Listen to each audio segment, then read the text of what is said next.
Thank you, everyone. It's a pleasure to be here and talk about our journey, basically, to get us into the design of what we have built on top of the Polkadot ecosystem, which we call it worker node networks and SMARTFLOW. So I will give you a very quick background. I promise it's going to be 1 or 2 slides just to know what is Energy Web and what we are doing over there, and what actually drive us to build what we have built, and what was built, and what are some metrics about it. So yeah, I think, as you all know, Energy Web was founded as a non-profit organization in 2017, and with a mission towards building decentralized technology for decarbonization in the energy industry. So it's whatever we build is based on decentralized technology and open source, but it's all towards enabling big corporates and enterprises around the world, not specifically only energy companies, but also whatever other companies related to the energy industry, in order to enable more sustainable ecosystem. So we are working with more than 100 plus energy companies around the world, but we also have a team of 45 very talented people. Some of them are here. All around the world, we have offices in US, Asia Pacific region, and we are working with a lot of corporates in different areas. And our business model is basically around software services, licenses, government contracts, and philanthropy models. So this is a quick background about Energy Web. As I said, like we have multiple layer 1 blockchains, right? But we decided for the latest one to choose the Polkadot ecosystem, which for all the reasons that I'm going to actually explain today. But we have Energy Web Chain, which is also EVM-based proof of authority blockchain that we launched in 2019. Which is the Energy Web token stands over there. So Energy Web X, which is our parachain on Polkadot, does not have any inflationary tokens. So the tokens are all on Energy Web Chain, but we allow like bridging of the tokens between these 2 chains. So I will explain that how the bridging works, what's the purpose of it, and what's the utility over there. So, but we are working with the largest corporates around the world on e-mobility sector, energy, and also telcos. So as I said, we have multiple production solutions is already live, different areas of the world, but there are also a lot more upcoming solutions, particularly because we have launched our software as a service model, which we're going to talk about this today. It's all about that allows enterprises to quickly build trial solutions and also try Web3 integrations. So what I would like to emphasize more today is about the challenges for building enterprise solution. As you all know, like if a company is building decentralized technology for enterprises, they are really uniquely positioned in Web3 space, because at one side they have to satisfy corporates that they have very well established legacy systems. So you need to have a really robust technology. You need to have very advanced technology. You need to thought about all kind of maintainability and scalability of the solution. At the same time, you also have token holders community, which they're basically holding your tokens, right? So for us, in order to satisfy our enterprise customers, we need to have a really good tangible solution, right? But we also do not want to just, like a lot of efforts in the Web3, we just do not want to announce partnerships, right? So that to drive the tokens in different short-term period. We want to provide a tangible contribution from the token holders community. So what are those challenges we had? So of course, you know, enterprises would like to be onboarded to integrate their solution easily. A software as a service model works perfectly because they can just have their procurement departments attach the credit cards and pay with fiat and have a solution, like any of the softwares that you see today, right? And also integration is quite key. They do not want to rebuild a solution. For example, they are build softwares with different kind of technologies on the back end. They do not want to emphasize a lot on rebuilding those software stack or building something on top to do integration. So an easy way of integration, like a drag and drop method, that we all talk about, like a ChatGPT, like you can ask it and it will implement the code for you, but drag and drop method or a no-code environment or low-code environment is actually the way to go. And there are lots of tools by enterprises as of today that they offer such a service. So we wanted to bring the same thing to the Web3. So that is one. So there is a requirement to do an off-chain compute. Of course, when you talk about integration for enterprises, you need to have some off-chain mechanisms to do integration, right? So we require to have an off-chain compute, right? But it's also very important, enterprises deal with regulatory compliance. They cannot just allow anyone to be a validators on the chain, on a public chain, right? So for example, some of them, they're not allowed to have validators or operators certain part of the world which is under the sanctions, right? Or they would like to have more control or a KYC for who are the validators on the network, right? So they could have a public group of validators, but they want to know who they are, in some cases, right? In some cases, it's not. So there are really versatile types of requirements for governance of the networks. And which I mentioned is they also would like to have an easy way to define a consensus, reward, and slashing. For them, they do not want to deal with the tokens and the blockchain side. They do not want to even see it, right? They want to have a UI that it just defines, okay, I want majority vote consensus, right? And who can be the validator? What are the criteria for them? So it's just in the UI. And as I said, paying with fiat, it was really important that a lot of procurement departments in the companies, they don't really work with crypto, right? So I know there are some moves aligned to have more corporates to work with cryptocurrencies and use them to procure services. But in the software world, there is no proper service level agreement for procuring a software, right, when you are paying with crypto. So you need to have a platform, enable them to pay with fiat. You need to enable them to have a service level agreement because they want to hold someone liable that they can sue if anything goes wrong, right? If you said the network would be 99% availability of all time, they would like something like that, right? But if you tell them, yeah, it's a decentralized blockchain, you're just gonna deploy it, yeah, good luck, it never goes down. But if it goes down, maybe you need to wait 6 hours or some days that all the people around the world, they do some upgrades so the issue is resolved. That would never work. Right? So you will be questions about all those kind of agreements by corporates when you want to offer a Web3 enabled solution to them. So it was also very important to allow contribution from public community, but not just tech experts, right? We all know how difficult it is to ask anyone to run a blockchain node, right? Or oracles, right? You need to have some level of the technology knowledge, right? You need to be somehow a bit of the developer to be able to do that, right? It's not just enough that you run your computer and you will be able to contribute to, for example, running some oracles. What we have enabled over here is we have enabled a way that anyone in the public community with zero technical knowledge, I'm not so like zero, but should be able to download some apps from app stores, would be able to participate and provide an environment that enterprises can actually offer computation on them. So we'll go through that, but these are all basically all types of requirements we had. Allow public community contribution in an easy way, enable enterprises to have easy onboarding and integration, different kinds of governance requirements, right, with no code. What is very important is, of course, we could use like an off-chain workers, like a substrate, right, to build a solution for one company. And this is, in fact, what we did. But when we realized that if we want to replicate the same type of solution 100 times, it takes a lot more time, right? Because you need to build the code, you need to define all those governance, onboarding, you need to build it, and you need to have off-chain workers. At the same time, if you want to update some logic in the off-chain workers, you need to go and manually, or you need to update those operators, right, by itself.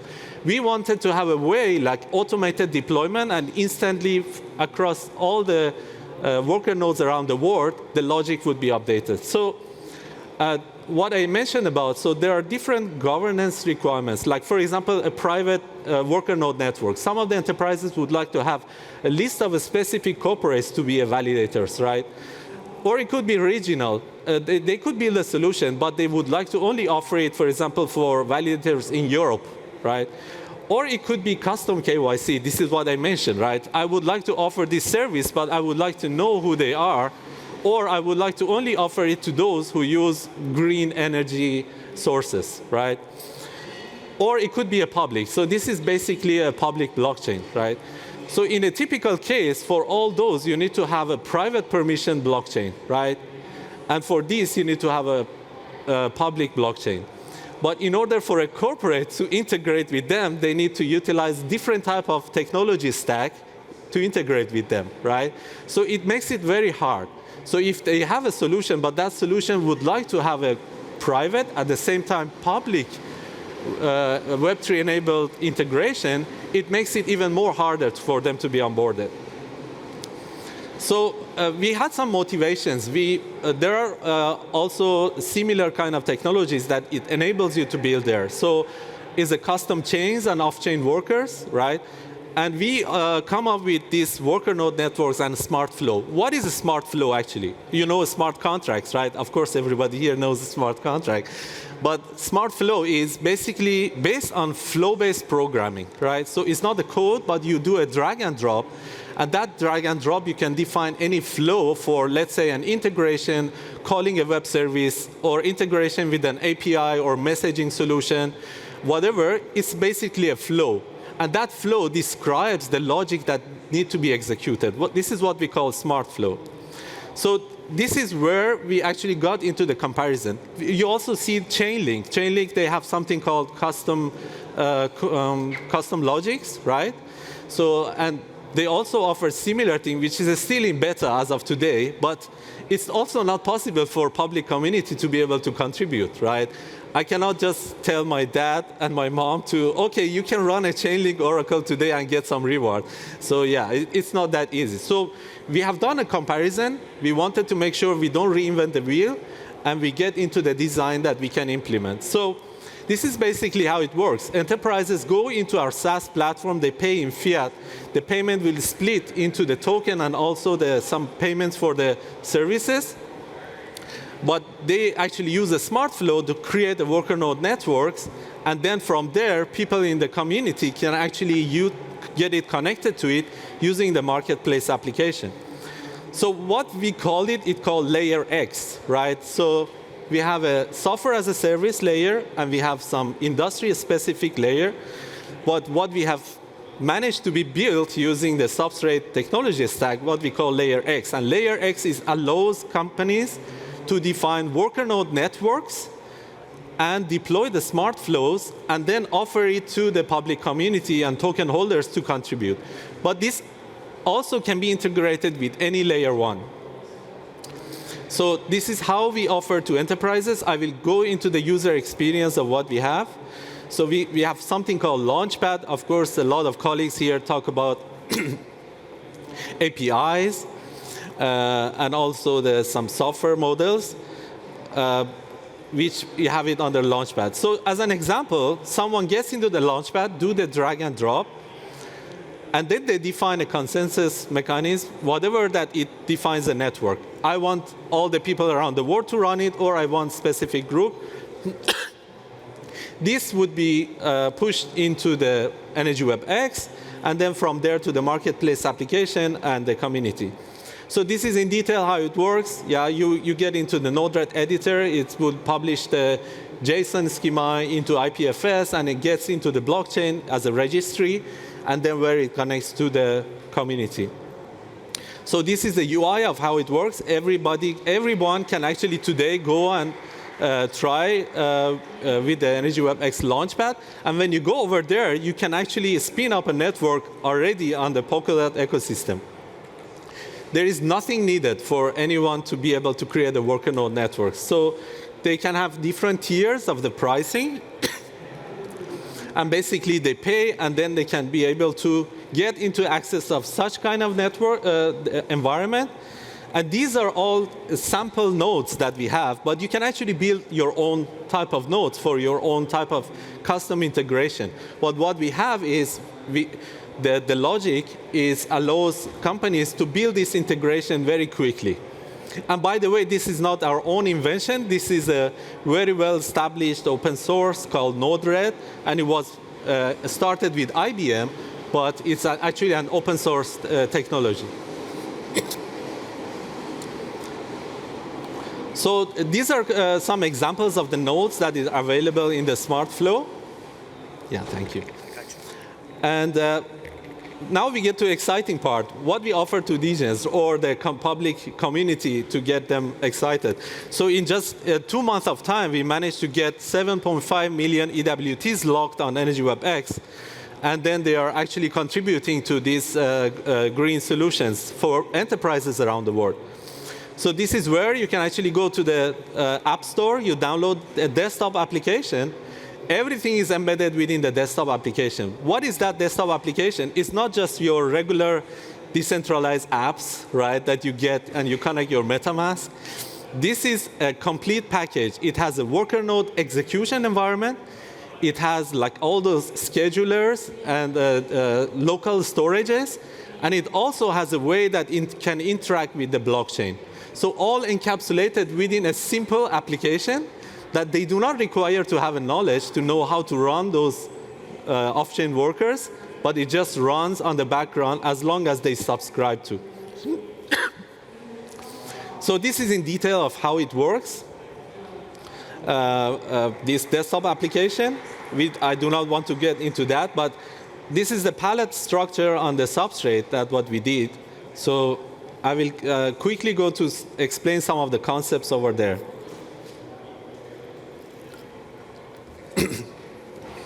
So what we have is something called solution groups, right? Solution groups can have a lot of solutions inside, and operators around the world can actually opt in or subscribe to be part of solution groups.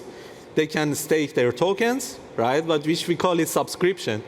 So at the moment you subscribe that you want to contribute to this type of solution from enterprises around the world, you basically opt in that you provide your computation environment for any kind of new solutions that would be added there.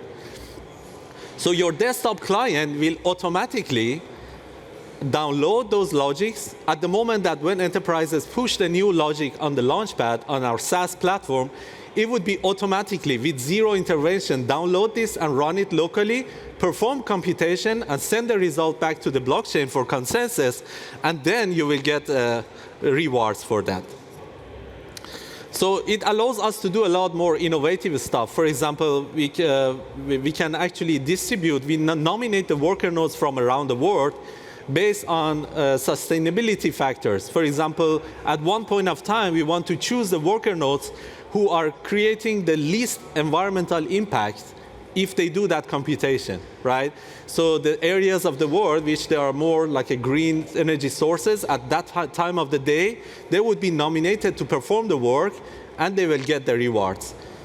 So these all kind of innovations that we are working on to build on top of EnergyWebX. I have more slides that I can go through, but I would be happy if we can have some questions answered. First of all, thank you very much, Mani. Of course. This was great, also for me to see like this kind of presentation from you.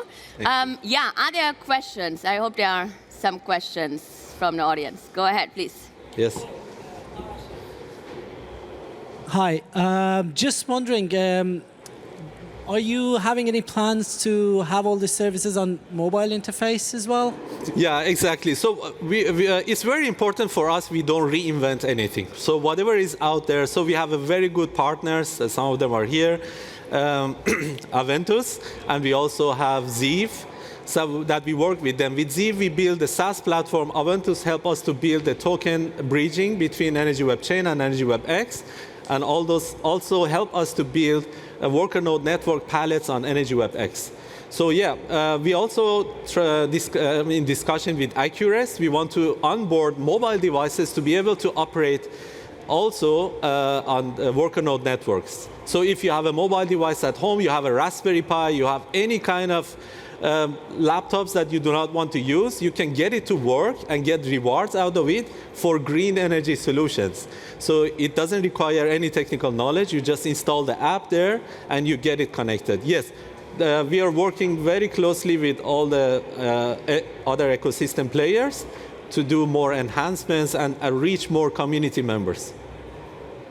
So everyone here in the room could actually download the app or spin up the node also. Exactly. You can. Okay, so you know what to do after this talk. Yeah, just something very important is we just launched our software as a service model for the green-proof solution. And it was not enough time. I had a video that I could show, but we just launched a new pool for green-proof solution. And we only offer the operators who are in Decoded to be able to be whitelisted into that pool. So if you're here, we would be happy to get you at the booth, I guess, right? Booth and whitelist your account. You guys have a booth, so yes. Check out the demo there and get whitelisted. Exactly. Great. Any other questions? Please. Hi, Mani. Could you give us an example about what the worker nodes are actually doing? For example, the other green charge that you introduced, and yeah, of course. Examples. So there are some examples of what the green-proof solution does. So we have a mobile app that is coming live in 1 month from now. You can also opt in to be an operator for the mobile app, and you will get reward. You don't need to pay or do anything. You will just your willingness to participate into this. So this mobile app allows any EV owner to be able to connect their car, right? And it automatically calculates for you how much of your charging session was green and how much it was not. And allows you to automatically retire renewable energy certificates to make your entire chargings basically carbon neutral. So this is also was built, it also has a worker nodes connected to it. So every single thing you see on the marketplace in the desktop application, it links to an actual enterprise solution on the back end. So yeah, so to answer your questions, everything is there. We also have solution in Australia, and we also have solutions in Europe. We have a lot of EU projects, part of European Union. They all have worker nodes requirements, and they all would be visible in the marketplace if it's considered a public or if their operator is eligible to be involved. Yep. Yes? I would like to ask when it will be possible to launch worker node accounts as a multi-sig proxies, for example, targeting DAOs in the ecosystem. Yeah, so you would like to launch a worker node network, but you have an account which is... Right now, I'm running worker nodes from a lot of time, and I'm also engaging Polkadot Polish community to run worker nodes. We run it as a community, but worker node account cannot be set up now as a multi-sig account. Okay. And proxied. So this is the question: when it will be possible to literally allow DAOs to set up the worker nodes to operate as DAOs? It's actually a great question. So in 2 months' time from now, we're going to have a web-based application. But that web-based application includes the worker node environment, but it's just a dApp, like any other dApp that you see out there. It allows you to stake your tokens and subscribe to a solution group, but you could actually run your workers anywhere else, like either on a server, on a Raspberry Pi, or whatsoever. At that moment, you can connect any kind of wallets which is enabled on the web, MetaMask and all those multi-sig wallets. You can also get it connected and run a worker nodes based on that. Yep.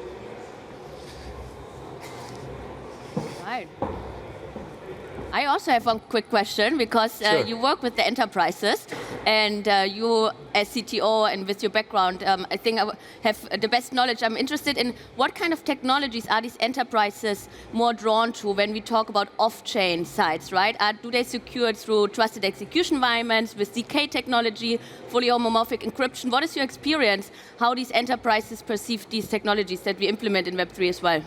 Yeah, it's a good question. So enterprises, they have different kind of requirements when it comes into the integration. So off-chain compute, of course, the trusted execution execution environment, but there's always a question of that whether are they really fully decentralized, or maybe there is a central attestation, remote attestation of it or not. So if enterprises would like to prove something publicly, right, they are willing to make it open to the worker node networks. Okay. So we actually give them an ability to have a very precise choice of what part of their solution you want to make it fully decentralized and open to public, and which one is to open it within a group of companies, and which one you keep it to yourself. Integration, they can keep it to themselves. If there's a trust among certain companies, is a private network, they can also set it up there. And if they want to offer some transparency, full public transparency, they can create a public worker node networks, which is of course available on the marketplace app. Amazing. Yes. Thank you so much, Mani. Again, big applause. Thank you.